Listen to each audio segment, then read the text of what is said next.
Viewers, इस video में हम आपको एक ऐसे लड़के के बारे में बताने वाले हैं जिसने ट्विटर पर आज से 7 साल पहले यानी 3 जून 2013 को कोरोना वायरस के आने की पेशन गोई कर दी थी।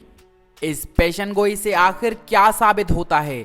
क्या वाकई कोरोना वायरस आलमी ताकतों के साजिशी पॉलिसियों के तहत पैदा किया गया है? पूरी दुनिया कोरोना वायरस के खौफ में लिपटी हुई है। कारोबार, ट्रांसपोर्ट्स, स्कूल्स और रोजमर्रा की जिंदगी महसूर होकर रह गई है। ऐसे में अचानक ट्विटर पर मार्को एक्रोटिस नामी लड़के के अकाउंट से 2013 यानी आज से 7 साल पुरानी ट्वीट गर्दिश करने लग जाती है, जिसका जिक्र देखते ही देखते दुनिया भर में होने लगता है और लोगों की हैरानी के साथ परेशानी भी बढ़ जाती है। लोग खौफ में हैं और इस लड़के की ट्वीट के बारे में कई सवालात कर रहे हैं। सबसे फिक्रअंगेज सवाल बस एक ही है कि क्या दुनिया से इंसानियत का खात्मा होने जा रहा है?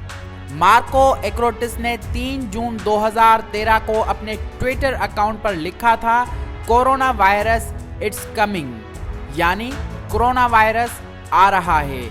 इस लड़के की ट्वीट इस वक्त सोशल मीडिया पर वायरल हो चुकी है। पूरी दुनिया के लोग उसके बारे में बातें कर रहे हैं। इस ट्वीट को इस वक्त तक 67,500 लोगों ने रीट्वीट किया है और 1,20,000 से ज्यादा लोगों ने लाइक किया है। बहुत सारे लोग इस ट्वीट पर अपनी कमेंट्स लिख रहे हैं। उसमें से एक ने लिखा कि तुमने ट्विटर का अकाउंट हैक करके अपनी ट्वीट को 7 साल पुरानी तारीख पर डाल दिया है। एक और शख्स ने लिखा कि इस लड़के यानी मार्को की आखिरी ट्वीट 2016 की है। शायद ये आलमी कुव्वतों की साजिश का भांडा फोड़ रहा था, इसलिए गायब हो गया। व्यूअर्स, आज से 40 साल पहले यानी 1981 में एक नावल निगार डीन कूंट्ज ने भी अपनी एक किताब द आइज ऑफ डार्कनेस में एक वायरस का जिक्र किया है।